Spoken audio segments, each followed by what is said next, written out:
Eder. Mech. Pallister. Sebastiano dice che al telefono di Liliana c'erano delle strane telefonate con qualcuno che faceva strani versi. Claudio Sterpin, non è che eri tu? Mai più, come? Io ho chiamato e basta, nessuno ha risposto. Ah, è un'invenzione se era nella chiamata verso di me. Ma a te Liliana aveva detto che c'era uno stalker telefonico? Mai. Innanzitutto sui tabulati di Liliana, numeri particolari, quindi che chiamavano in modo insistente, quindi uno stalker, qualcuno, non ce ne sono, perché sono stati tutti tracciati, perché i tabulati ci sono le chiamate di Claudio, le chiamate di Sergio. E la domanda sorge spontanea, anche in modo semplice.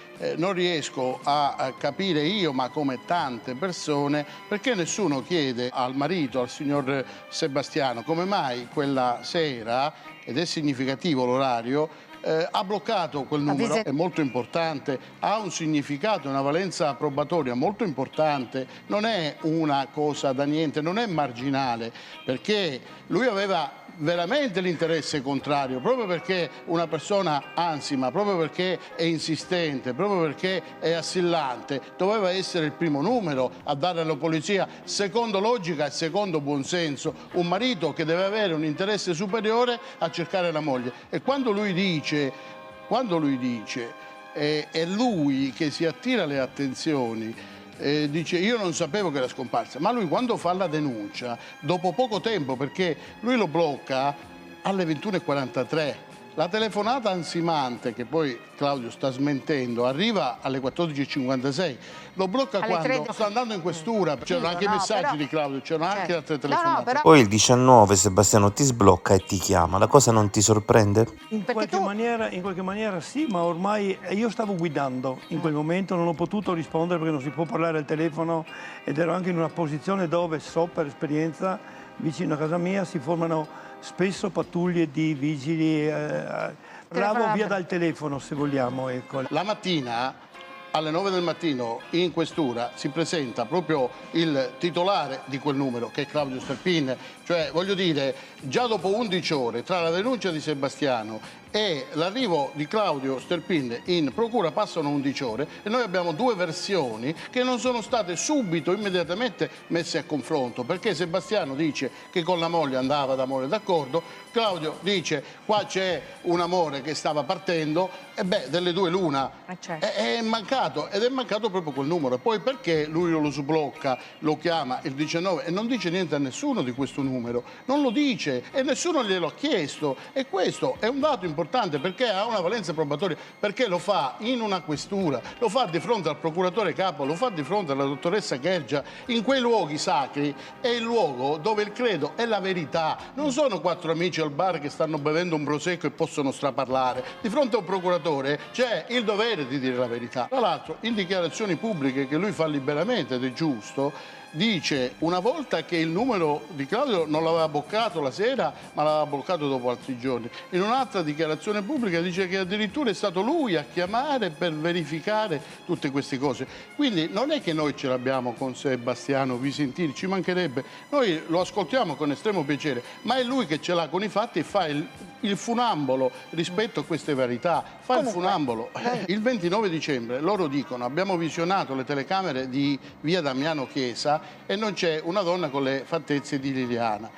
Se noi accediamo alla consulenza medico-legale della Procura, che dice che la donna è morta probabilmente il 2 o 3 gennaio, al 29 dicembre Liliana era una donna che ancora girava per Trieste e poteva essere cercata e nessuno, ai familiari, gli hanno mostrato il fermo immagine a Sergio oppure i video, nessuno. E questo è un'amnesia molto seria. Claudio, quella persona che si vede a Gioberti è Liliana? Ma secondo me in teoria no, ma anche perché è vestita questa tutta in grigio chiaro. Lei aveva i calzoni scuri, la giubbotto sia calzoni, si vede. L'unica cosa che si riconosce, il colore dei vestiti, di faccia non la si vede per niente, è un'altra persona. Il fatto di Piazzale Gioberti, però c'è un dato, Sì. perché il 22 dicembre comunque viene sentita, il 22 dicembre, la fruttivendola, Sì. e la fruttivendola parla di abito scuro, di comunque di Liliana vestita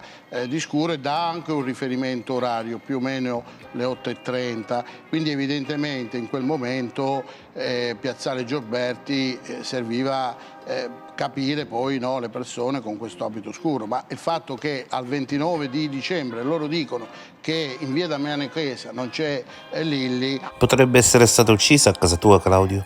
Ma come poteva morire a casa mia se io ho cominciato a telefonare che non viene? Cioè, come poteva essere venuta a casa mia? Intanto prima doveva passare per la Win per bocca sua. Io sono andato a cercare la Win, non c'era. Due cose, o è passata per la Win e dopo è venuta a casa mia, oppure non sta in piedi. No, ma io Il mio ruolo era infatti. quello di stare a casa ad aspettarla quel giorno. E lei doveva venire al massimo rispetto al solito, con un ritardo di una mezz'ora, che voleva dire anziché 9:30 massimo le 10. E alle 10:15 o 11 meno qualcosa sono andato a cercare la Wind. Lei non è passata alla Wind. Ci dicono voi siete pro Claudio, ma non è assolutamente vero, perché noi abbiamo chiesto la verità. Non c'è la squadra del suicidio, la squadra dell'omicidio, almeno noi stiamo facendo la squadra per cercare la verità, per collaborare alla verità. Durante l'indagine siamo stati noi, Sergio lo sa, a chiedere il sequestro di telefonini di questo signore, insieme ad altri. Noi abbiamo chiesto che venissero sequestrati i telefonini, innanzitutto di Claudio Sterpin. Noi non ce l'abbiamo assolutamente con il signor Sebastiano Vicentini, assolutamente. Anzi, se lui riesce a chiarire, noi siamo contenti. Se lui riesce a chiarire in modo convincente, sarò io a dire a quest'uomo: chiedigli scusa a Sebastiano se c'è qualcosa da cui chiedere scusa, ma gli chiedo anch'io scusa. Sono 2 anni che noi siamo ce seduti l'ho, è vicini. logico che ce l'ho, perché non ha mai collaborato niente, non si è mai preoccupato dall'inizio, e anche per questo io mi sono allontanato dopo, perché sempre chiedendo andiamo a cercarla, facciamo qualcosa, mi diceva sempre aspettiamo, non mi ha mai detto cosa che dovevo aspettare. Tuttora anche nelle varie trasmissioni che va diceva no, bisogna aspettare, ma non ha mai detto cosa. Allora è normale, io penso che una persona non è che ce l'abbia, ecco, dopo, non è che vada a pensare o chiedergli vediamo, lo chiamavo e chiamavo anche lui Nessuno al tiene mattino, al conto del pomeriggio, fatto che e mi diceva io come l'ho va, dichiarato. sai qualcosa, io gli chiedevo anch'io. E facevo delle ipotesi, boh, ma avete litigato? Le ho chiesto. No, escludo, non abbiamo litigato, perché io pensavo lei avesse litigato e sia scappata via da sola. E io non sapevo che ancora non avesse con sé la borsetta, che non aveva niente. Questo non sapevo. E finché dopo è arrivato il giorno proprio che era domenica, la prima domenica dopo che lei era scomparsa, e gli ho detto andiamo a cercarla. E mi fa no, aspettiamo. E gli ho detto guarda che Veronica, mia figlia, ha avvisato, mi ha dato una mail a chi l'ha visto. Cosa, non occorreva, qualcosa? E là si è alterato, io mi sono alterato ancora di più, e dopo da quel giorno non abbiamo più parlato. Ehi, non dimenticare di iscriverti a questo canale.